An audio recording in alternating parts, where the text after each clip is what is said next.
Hey, what's up guys? UrAvgWarGamer is back with another video of World of Warships, and Wargaming has just uploaded in their own website, which is update 14.5 article known as the Summer Festival. You can definitely go and check that out for your own self, because going through this article also going to give you a 1 days of premium time, which I would highly recommend for free to play players who don't have that premium time. And also there are a couple of information and news that you should know about the freemium ships, the upcoming freemium ships like Willem the Eerste for steel and Irresistible for research points, as well as the game modes that are coming back again, like the Unbreakable Line, and as well as like I think the asymmetric battles, which we will talk about in this video.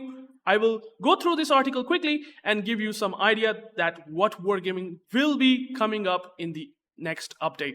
So we are going to get the Summer Festival Event Pass.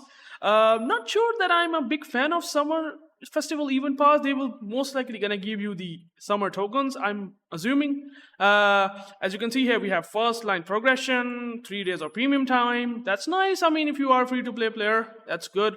And you are going to get these sort of things. You are going to get the commander. I mean, Lady Commander.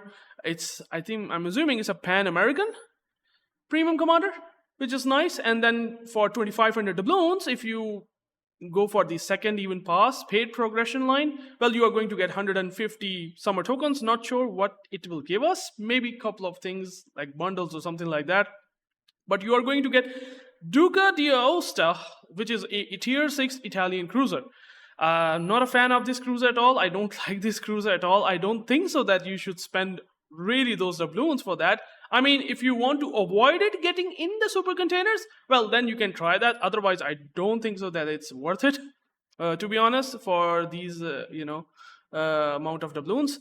But anyways, we can go and check out the other stuff. By the way, if you got the Duca di Aosta already, then I would say I don't think so that's really good enough of a value, like 150 summer tokens only. That's what is the highlight. You're going to get 7 million credits if you have already that ship. And also you're going to get the asymmetric battles back, which I would say is pretty nice. I mean, you're going to play tier 6 and tier 7, tier 10 ships. That's pretty nice. I mean, if you like the asymmetric battles, I usually do. I have played that. I just have a lot of fun. You can play that for yourself, and that's always a fresh breath of air. To be honest, it just makes me feel relaxed, not playing randoms, and just, have some fun with bots, lower tier bots. Then we are also going to get the Unbreakable Line once again. As you can see, just look out for the starting time. It's starting from June 12, which is the update time. And Unbreakable Line also going to be starting here on to the June 12th. And you can see here, we are going to get some changes. I don't exactly know, but that's pretty good. And this time you are going to able to helm tier 10 cruisers, battleship, and destroyers. So higher tier battleships, unlike tier 9 that we have previously played, which I would say is pretty interesting. And then we are also going to get second group of experimental ships.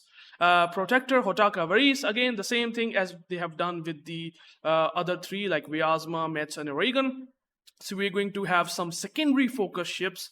Not sure that I'm interested in them. But if they are broken like Oregon, that would be pretty interesting. Anyways, secondary based, cruiser, battleship, and cruiser. We will check that out soon enough. And then we are also going to have something which I'm not sure why Wargaming is testing Oregon. It's sort of a test, or I would say the numbers game, right? They're going to come up with a leaderboard that is starting from June 12 to June 19 in the first week of an update.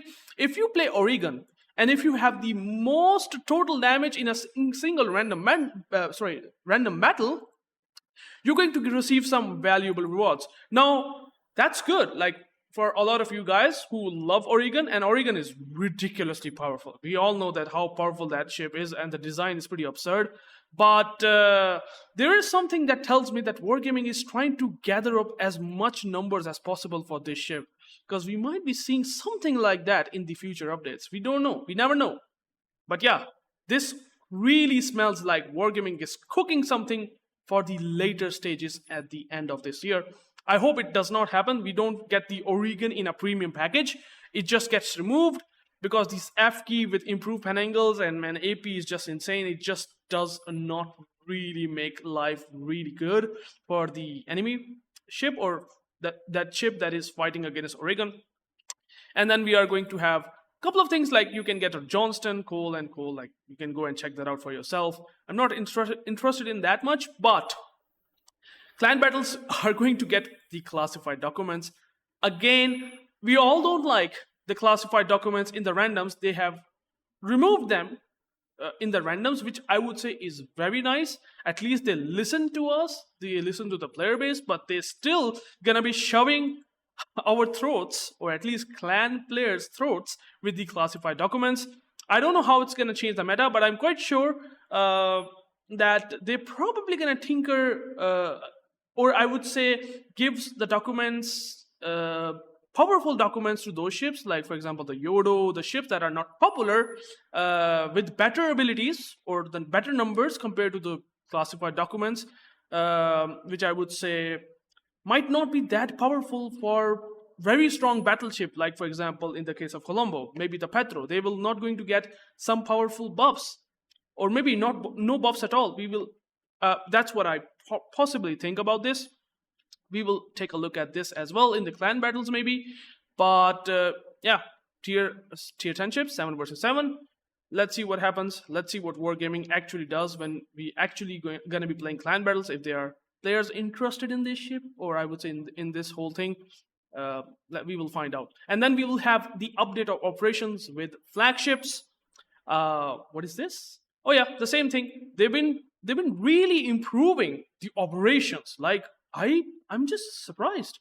Wargaming's really working towards operations. I think there is a very good niche, or a very good group of player base that actually play operations, and they're just really working through this every single patch. I have seen like a lot of patches where Wargaming did worked on the operation with flagships. So we might be seeing a couple of other things as well in that regard. And then we have Dunkirk 1940. I think I have talked about this in a separate video in my YouTube channel. A sort of a guide that how you can get the gallant if you want to get. How not difficult at all this whole card puzzle game. You can go and check that out. And then we have Brawls. If you're interested in that, well, that's what it is.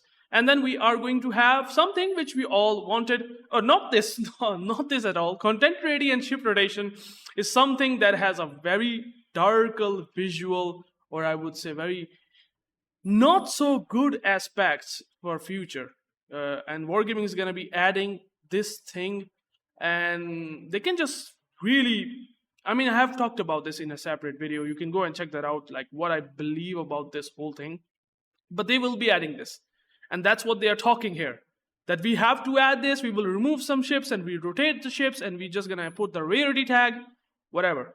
But that's coming, and we all know that. And then we have trade-in event. I'm probably gonna make a video on that because everyone wants to know like which ship to trade, which ship to not. So that's where I might make a video. And then we are going to have new ships. Irresistible. Willem the Eerste. So what they're saying is Irresistible will become available in the armory for 62,000 research points.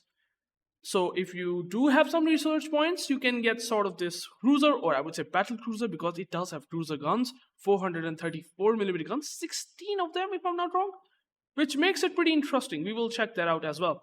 Willem the Eerste, okay, one of the first battleships, the Dutch battleships, Netherlands battleships that can have, I would say, the airstrike, or as well as ASW strikes, both at the same time. Like you have airstrikes 15 kilometer, and then you have ASW at the same time. I don't know how they implemented it. We will check that out.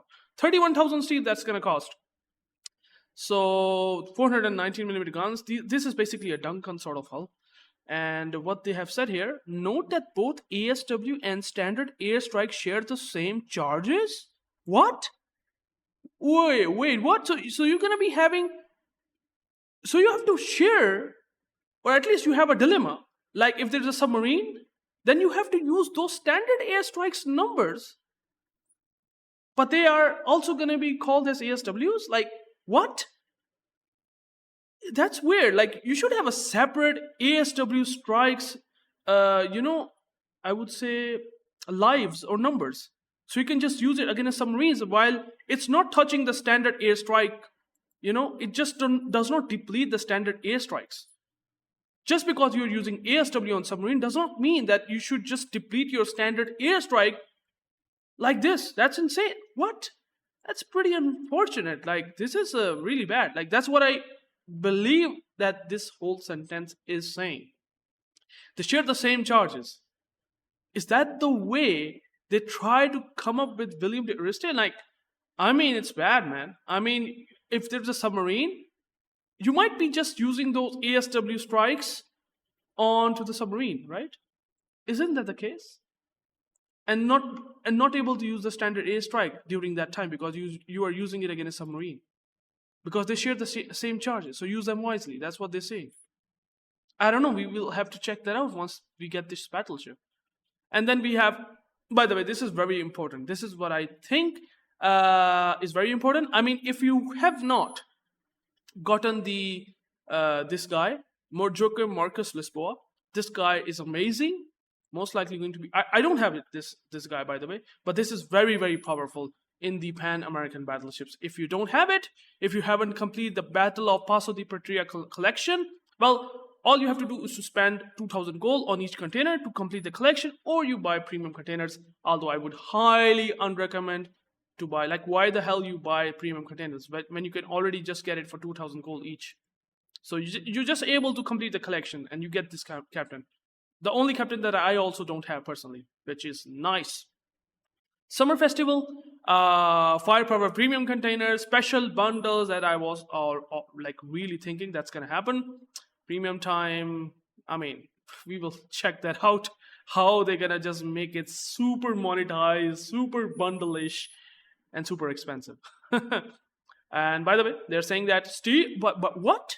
They're gonna be giving you steel research points? Okay, steel is... So they're gonna be selling steel now? That is insane, right? Premium ship 6 container, tier 7, tier 8, tier 9 premium ship container, and special ship elite container, the final reward. Let's see what what it does cook, man. And then we will have a naval legacy. By the way, this is the, I think, historical Johnston hull. That's what Wargaming has tried to create in this, and they called it GQ Johnny. By the way, you're also going to get Cambridge in the bundles. This is the upcoming Alaska in a Tulsa hull, Alaska guns on a Tulsa hull, and a Nenning. So a destroyer, a Pan-Asian destroyer that has like Soviet guns, if I'm not wrong. So this is these two premiums are upcoming as well. And then you're also going to have a collection, and then you are going to have an Independence Day, which obviously July 4th. It's gonna come almost after a month, which is interesting. And then you're going to get something like a Wooster Perma Camo, whatever. I mean, I'm not really interested in that. And then we have Star Trek collaboration back. So I'm sure what does that mean is if you haven't completed the Star Trek collection, and I remember it was really grindy, like really grindy. I think this is what they are saying here. Additionally, you have the opportunity to acquire commemorative flags for Klingons. No, is there? Yeah, don't miss another chance to complete the final Frontier collection. So yeah, you have an opportunity. If you haven't completed this collection, which I also, by the way, didn't because it was too ridiculously grindy. You have to play Star Trek sort of event all the time. It was the game mode that they have designed at that time, and then you have to just grind so many of that. I don't know, whatever that was. So I didn't able to get the collection completed, but now you can do that, which is nice. And by the way, now you are also going to get some content editions, experimental ships flag, and triple detonation enemy destruction effect, and Japanese squadron containers, and premium containers, if that might interest you, and some ships. I think these are the test ships, and that's basically it. Future changes, they're gonna be touching some premium containers, older premium containers, and they will do some tinkering or the changes. And then we're going to have a long list of other changes, like long list of bug fixes. No, we get so many premium ships, but no big log of a fix of bugs. Like, Wargaming just not working on the bugs, right? Like, literally what they are doing is fixed a bug about the experimental ships, something like that. Mines in operations. Who cares? Where's the aim bug, Wargaming? When they will be fixing that thing? My God. We never know when they will be fixing it. Probably maybe 2-3 years from now. But anyways, this is the update. I hope you just get every information.